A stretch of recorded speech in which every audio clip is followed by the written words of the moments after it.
Hello everyone, and welcome to my next video for Dissidia Final Fantasy Opera Omnia. And in this video I'm taking on the Ambition for Provenance, Part 14, Level 200 Lufenia quest, as part of Kam'lanaut's Lost Chapter. And for this I'm going in with a team of Eald'narche, Kuja and Sazh, with a Sazh friend and brothers as a summon.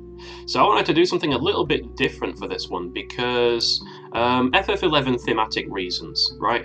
I've been thinking about using this team for a while, and I wondered if it would work, and it absolutely does. But you have to do some setup, okay? Because this is Kam'lanaut's Lost Chapter, I figured I would bring along his brother Eald'narche because I've not used him in a hot minute, and he actually works really well for this stage if you do a couple of things.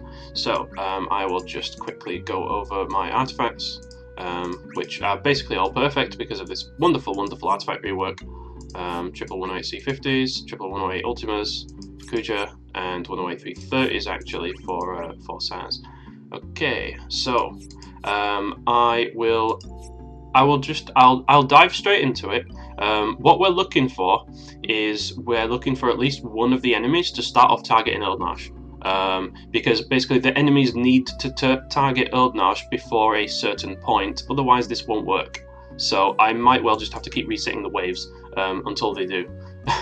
They aren't always so friendly when we try this.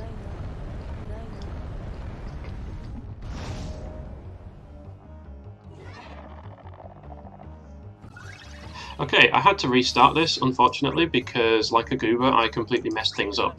I let things fall off towards the end, unfortunately, so I really had to restart because there was just no point in continuing. We all lost way too much health, so I'm going to start over. So what we want is at least one of the enemies to be targeting Eald'narche to start off with, and preferably we need to keep going until both of the enemies target Eald'narche, because we need to go into we need to start with the terror straight away. And there is some randomness to this, because if the enemies don't both target Eald'narche after a certain number of turns, then you're basically going to die. However, this time, thankfully, they were apparently feeling rather generous, because they indeed have decided to both target Eald'narche, so we're actually completely fine. So I'm just going to spam skill 2 because they start off with range resist. Okay, so they both have Holy Imperil, and we have Kuja here, who is about to pop his LD, so we get that lovely enchant going on, and then we should actually start being able to deal damage to them. Okay, great. So, these enemies, there is a theme with them. One thing they really want you to be able to do is be able to force them to skip a turn. Because if you take a look at the Lufenia orb, as soon as they fall below 80% health, we have the Lufenia orb, and the condition is count target unable to act. So that means that you need to be able to do things like paralysis, for example. So I'm talking things like Kefka or RCL's HP attack silence, Edward's lullaby, Paralyze from Kam'lanaut or Raijin or Shantotto LD. If you have it, she's boosted here, she would be a great pick. Basically anything that means the target has their turn but can't take it. That is pretty much how you increase the orb. And of course, actually Eald'narche works perfectly for that as well with Terror, which is why I'm actually using him, and also for the thematic reasons. So the enemy's actually weak to ice and lightning, and they double resist ranged. They're not normally weak to holy, that's because of the Imperil that I put on. And also, these enemies will periodically go into a yellow aura, and when that happens, you pretty much need to be able to force them to skip their turn then as well, because even though they might not have a Lufenia orb, they're still going to one-shot you if you don't take care of that fast. So definitely be wary of that. So because the enemies don't start out with much bravery reduction, I'm absolutely going to pop the additional ability here.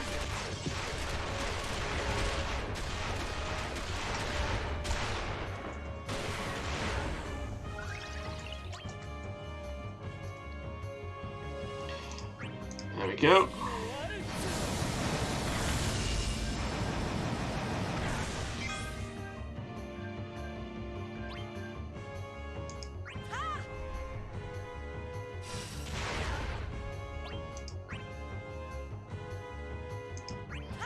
And we just basically want to respect the break order with Eald'narche as much as possible, because we want to get the absolute most turns possible out of the Terror and Warp debuffs.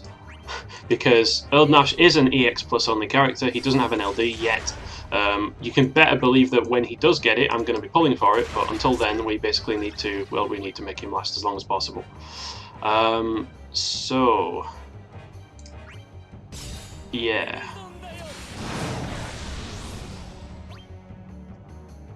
So this is what I was talking about when the enemy procs this aura. You need to make them skip a turn at this point, because if they manage to take a turn here, they're going to magically get like 10,000 bravery, and then they're just going to whack you for like 40,000 HP damage or something stupid like that. So definitely be careful of that. So I am not going to break out of order.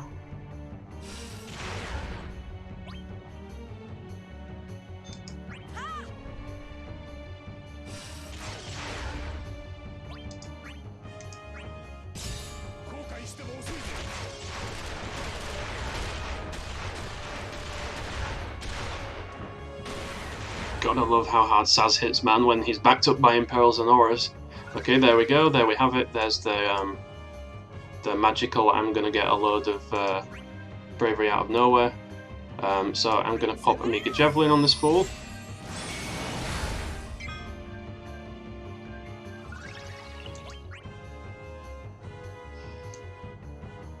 And I'm actually going to refresh the Imperil because I'm gearing up to swap out for my friend Kuja.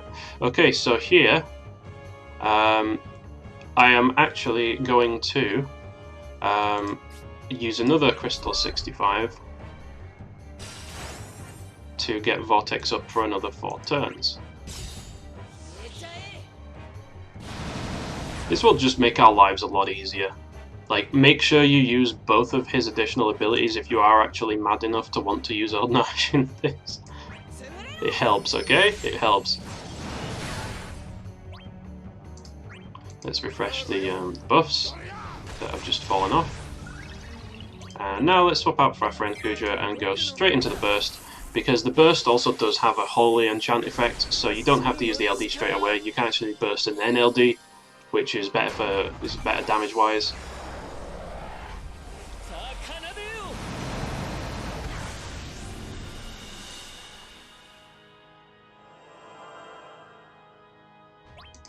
Okay, and then I'm gonna skill 2 again, so we get the buffs up on Kuja. And I'm gonna skill 1 while I'm in this stance.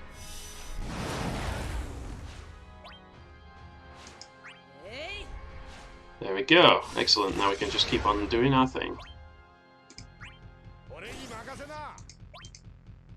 So of course the real challenge here, if you use Eald'narche, is, well, the first thing is you've got to make sure that both the enemies start targeting him, because otherwise we can't do the terror locking thing like this. And the second thing is we need to make sure to be able to kill them before Eald'narche runs out of skills, because he doesn't have his LD, he doesn't have the most longevity to be able to keep them permanently terror locked. And that's kind of important, because you need to be able to kill them before they kill you, you know?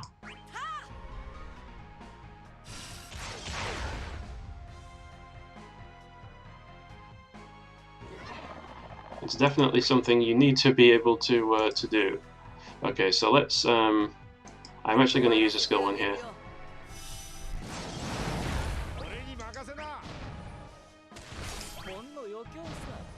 And I am absolutely going to bravery attack with Kuja, because the more battery we have going into Seraphic Star, the better.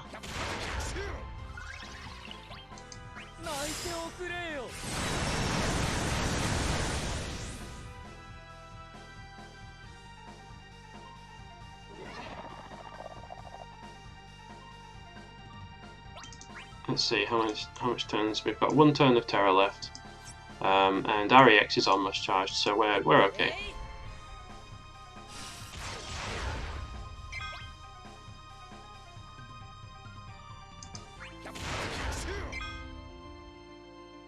Just making sure to respect the break order as much as possible here. It really helps with delaying the enemies, or at least preventing them from taking turns as long as possible. So we've got 1 turn of terror left on both enemies. So we don't need to use any skills yet. Again, we can just keep using HP attacks. We've got Terror and Warp on both of them.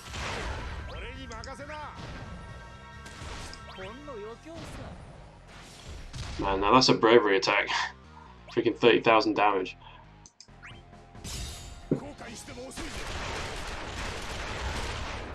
Yeah, so it looks like the guard stance, like on the left, reduces the amount of bravery, like gives it extra bravery damage reduction by the looks of things. But because we hit so goddamn hard, it barely matters.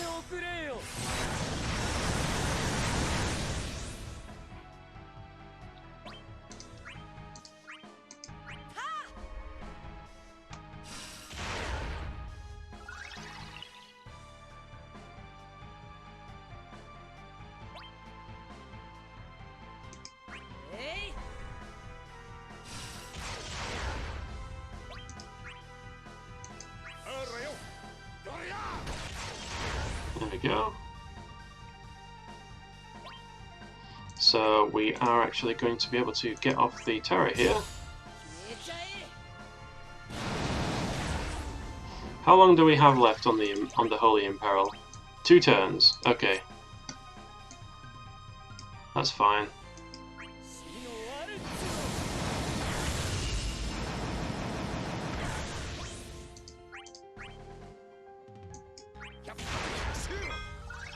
So now our Kuja is going to come back in, and then we are going to pop our additional ability, because why the hell not, and then we're just going to go straight into our own burst. Thankfully we have rather a lot of bravery, so this initial LD should hit pretty hard.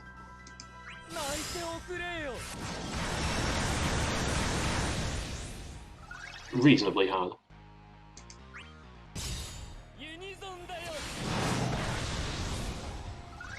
Wow, that guy on the left is he's a chunky bugger, isn't he? Reducing damage by quite a lot, you can see. But the combined power of Kuja and Sazh is too much to be restrained by our puny guard aura. The amount of bravery damage bonus there is on this is too much to be denied.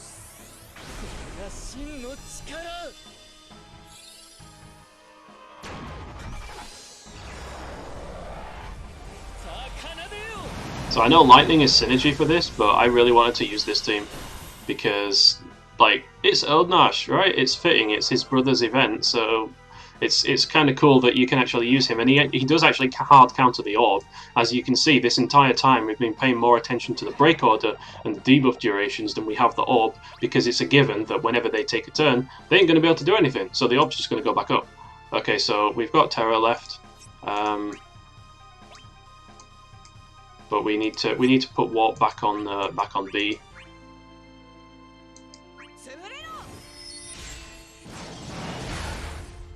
For sure.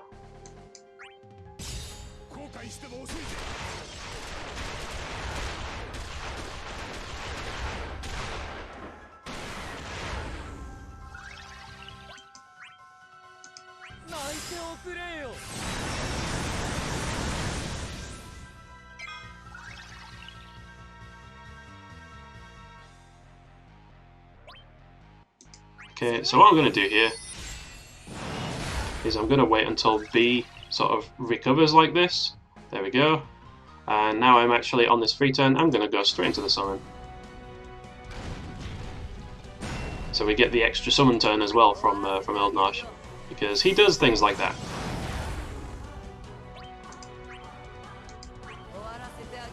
Might as well use both of these skill ones, why the hell not? And you bet your ass I'm gonna do this.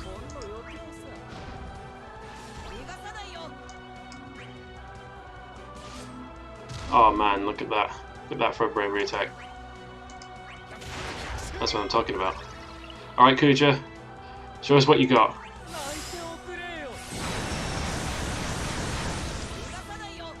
Oof. Now that's an LD. 415. Yikes. Alright then.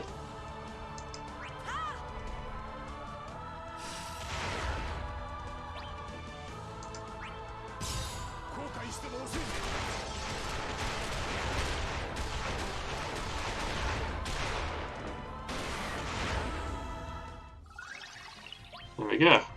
So, I mean, it's pretty much finished at this point. I'm just going to spam Ultima until they die, pretty much. Yeah, and let's do another EX, why not? There we go.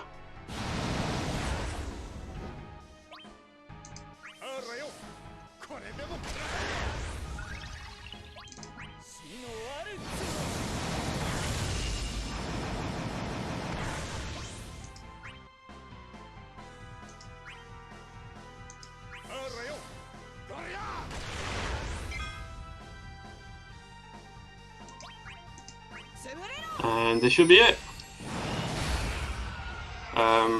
Except it's not, because the Imperial wore off, so that's fun. Okay, this should be it.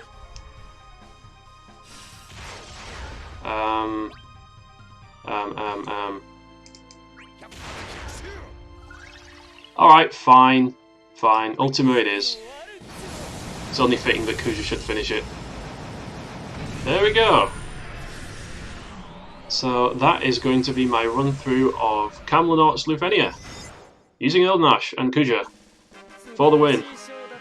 So as you can see, Eald'narche was running pretty dry on skills at the end there, so you do need a certain timing to be able to kind of finish this, and you also need to be lucky enough for the enemies to target him. So actually I wouldn't recommend doing it unless you just wanted to have a bit of fun like this.